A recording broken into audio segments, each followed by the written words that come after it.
جب بے چینی سی محسوس ہو، دل اداس ہو، قرآن پاک سن لیا کرو۔ حضرت علی رضی اللہ عنہ نے فرمایا، سکون کامیابی ان کے دو ہی طریقے ہیں، یا سب کچھ اللہ کے لیے چھوڑ دو یا پھر سب کچھ اللہ پہ چھوڑ دو۔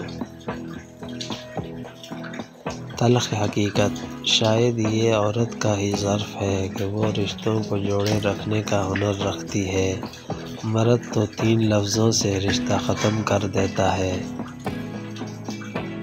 رسول اللہ صلی اللہ علیہ وآلہ وسلم نے فرمایا، مجھ پر درود بھیجو کیونکہ تمہارا مجھ پر درود بھیجنا تمہارے لیے پاکیزگی کا باعث ہے۔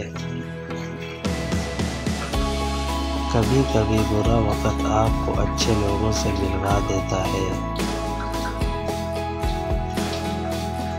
آپ کے وہ الفاظ بھی تحفہ ہیں جو دوسروں کو آگے بڑھانے کا حوصلہ دیتے ہیں۔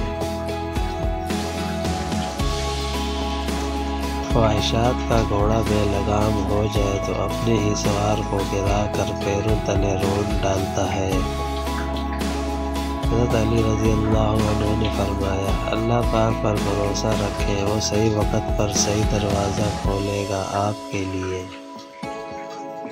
لوگوں نے بلڈ پریشر کے ڈر سے نمک کھانا چھوڑ دیا، شوگر کے ڈر سے میٹھا کھانا چھوڑ دیا، لیکن اللہ کے ڈر سے حرام کھانا نہیں چھوڑا۔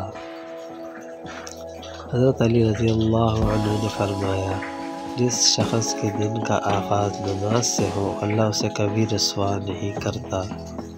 صرف اللہ تعالیٰ کی ذات جانتی ہے کہ کسے کب، کہاں اور کتنا عطا کرنا ہے۔